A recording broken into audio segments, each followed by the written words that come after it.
জানিয়ে দিব এইমাত্র পাওয়া গুরুত্বপূর্ণ আপডেট আন্তর্জাতিক সংবাদ। হামাসের প্রতিরোধের মুখে বেসামাল হয়ে পড়ছে ইসরায়েল। রাফাতে অভিযান শুরু করা মাত্রই এই প্রথমবারের মতো এক সেনা হারালো ইহুদিবাদী প্রশাসন। চরম বিপাকে নেতানিয়াহু। বোঝা যাচ্ছে রাফাতে স্থলাগ্রাসনে পুরোপুরি ব্যর্থ হবে ইসরায়েল। এদিকে পশ্চিমা ন্যাটো এবং আমেরিকাকে টার্গেট করে নতুন ভয়ঙ্কর পরমাণু ক্ষেপণাস্ত্র ছুড়ল রাশিয়া।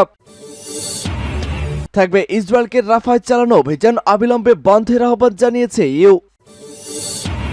এদিকে ফিরে এলো সেই নাগবা দিবস, পরাধীনতা ৭৬ বছর পার করল গাজা উপত্যকা। সর্বশেষ জানিয়ে দিব যুক্তরাজ্যের জাহাজকে টার্গেট করে এবার হুতিদের ক্ষেপণাস্ত্র হামলা, ভয়ানক অর্থ সংকটে পড়তে চলেছে ইউরোপ। দর্শক শুনছিলেন সংবাদ শিরোনাম, এবারে থাকছে বিস্তারিত। তার আগে আমাদের ভিডিওটিতে একটি লাইক দিন এবং সংবাদটি কোন জেলা থেকে শুনছেন এবং দেখছেন কমেন্ট বক্সে লিখে জানান। আমাদের চ্যানেলটি সাবস্ক্রাইব করুন এবং পরবর্তী আপডেট সবার আগে পেতে আমাদের সাথেই জুড়ে থাকুন।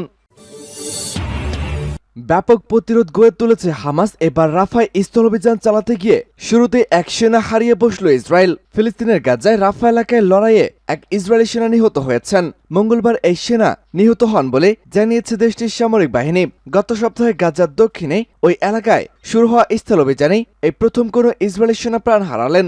বুধবার এক বিবৃতিতে ইসরায়েলের সামরিক বাহিনী জানায় নিহত ওই সেনার নাম সার্জেন্ট আইরা ইয়ার জিম্পান। ১৯ বছর বয়সী আইরা ইসরায়েলের পেতা তিপকা এলাকার বাসিন্দা। তিনি ৭ম আর্ম ব্রিগেডের ৭৫তম ব্যাটালিয়নে কর্মরত ছিলেন। গত ৭ অক্টোবর ইসরায়েলের ফিলিস্তিনিদের প্রতিরোধ সংগঠন হামাসের আকস্মিক হামলায় কয়েক ঘন্টা পর যুদ্ধ ঘোষণা করে দেশটির প্রধানমন্ত্রী বেনিয়ামিন নেতানিয়াহু। কিছুদিন পরেই গাজায় স্থলাভিযান শুরু করে ইসরায়েলি বাহিনী।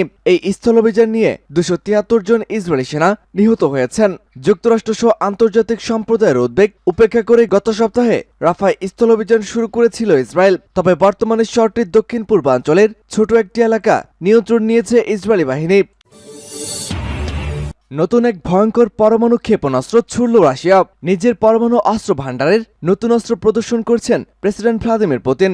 দ্য স্কেপ্টার খেতাব পাওয়া ওই আন্তঃমহাদেশীয় ব্যালিস্টিক মিসাইল গোপন সাবমেরিন থেকে ছোড়া হয়। ১২ মিটার লম্বা ওই ক্ষেপণাস্ত্র ৮৩০০ কিলোমিটার পর্যন্ত লক্ষ্যবস্তুতে আঘাত আনতে সক্ষম। সবচেয়ে ভয়ঙ্কর হচ্ছে এই ক্ষেপণাস্ত্র 10টি আলাদা আলাদা গাইডেড নিউক্লিয়ার ওয়ারহেড রয়েছে, যার মধ্যে একাধিক টার্গেটেই হামলা করা সম্ভব। ব্রিটিশ সংবাদ মাধ্যম দ্য সান জানিয়েছে রুশ সেনাবাহিনী ওই ক্ষেপণাস্ত্র ছোড়ার একটি ভিডিও প্রকাশে এনেছে। ইউরোপে পরমাণু যুদ্ধের সংখ্যা তৈরি হওয়ার পর থেকেই পুতিন যে মহড়া শুরু করেছেন তাতেই প্রথমবার অ্যাকশনে দেখা গেল এই ইসরায়েলকে। রাশিয়া এই মিসাইল বুলভা নামে পরিচিত। রুশ সেনাবাহিনীর ভিডিও ফুটেজে দেখা যায় পানির নিচে বড় বিস্ফোরণ হচ্ছে আর কালো ধোঁয়া বের হচ্ছে। মেঘের আড়ালে হারিয়ে যাওয়ার আগেই খুব দ্রুত গতিতে আকাশের দিকে উঠে যায় RSM-৫৬ বুলভা। এই মিসাইলকে রাশিয়ার অস্ত্র ভান্ডারের গুরুত্বপূর্ণ অংশ বলে মনে করা হয়। এর আগে নর্দার্ন এবং প্যাসিফিক ফ্লিটের নৌ কর্মকর্তাদের ৭টি বোরি ক্লাস সাবমেরিন মহড়ায় মোতায়েন করতে দেখা যায়। ধারণা করা হয় ওয়ারহেড বহনের জন্য ওই সাবমেরিনগুলো মোতায়েন করা হয়েছিল। সাবমেরিনগুলোতে প্রায় ১৬টি বুলভা মিসাইল ছিল, সেগুলোর মধ্যে কয়েকটি ওই ফুটেজে দেখা গেছে। ইসরায়েলকে রাফায় চালানো অভিযান অবিলম্বে বন্ধের আহ্বান জানিয়েছে ইউ।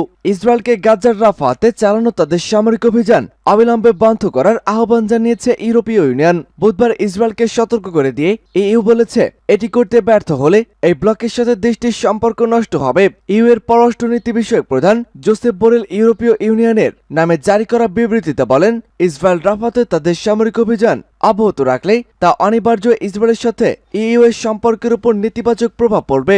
বিবৃতিতে আরো বলা হয়েছে ইউরোপীয় ইউনিয়ন ইসরায়েলকে রাফাতে তাদের সামরিক অভিযান অবিলম্বে বন্ধ করার আহ্বান এবং তারা সতর্ক করে দিয়ে বলেছেন এটি গাজায় মানবিক সহায়তা বিতরণকে আরো ব্যাহত করেছে এবং সেখানে লোকজন দুর্ভিক্ষের মুখে ঠেলে দিচ্ছে। ফিলিস্তিনের প্রধান সাহায্যদাতা এবং ইসরায়েলের বৃহত্তম বাণিজ্যিক অংশীদার ইউরোপীয় ইউনিয়ন বলছে ইসরায়েল রাফা এর আশেপাশে প্রায় ১০ লাখের বেশি লোকজনকে অন্য অঞ্চলে চলে যাওয়ার নির্দেশ দিয়েছেন, যা নিরাপদ বলে বিবেচিত হতে পারে না বলে জাতিসংঘ উল্লেখ করেছে।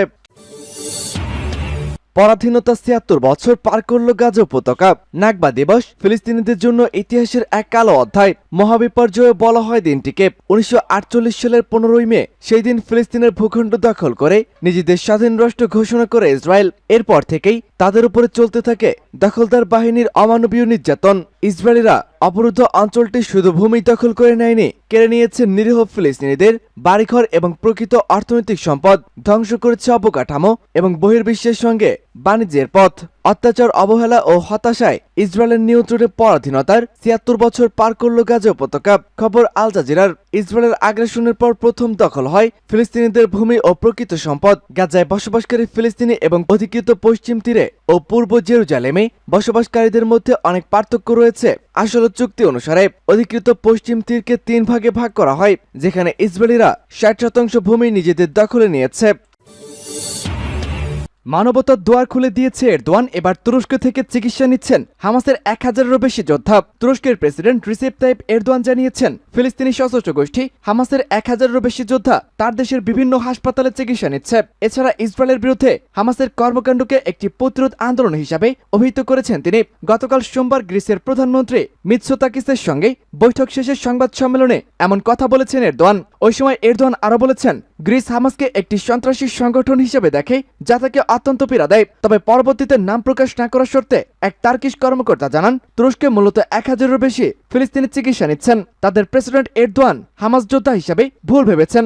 একই কর্মকর্তা বলেছেন, প্রেসিডেন্ট এরদোয়ান ভুল বলেছেন। তিনি বুঝিয়েছেন গাজার ১,০০০ মানুষ আমাদের এখানে চিকিৎসা নিচ্ছেন, হামাসের সদস্য নয়। এরদোয়ানের পাশে দাঁড়ানো গ্রিসের প্রধানমন্ত্রী বলেন, গাজা যুদ্ধের সব বিষয়ের সঙ্গে গ্রিস ও তুরস্ক একমত হতে পারবে না, তবে গাজার একটি দীর্ঘকালীন যুদ্ধবিরতির প্রয়োজন এবং গ্রিসও এতে একমত। তুরস্ক ও গ্রিস উভয় যুক্তরাষ্ট্রের নেতৃত্বাধীন সামরিক জোট ন্যাটোর সদস্য।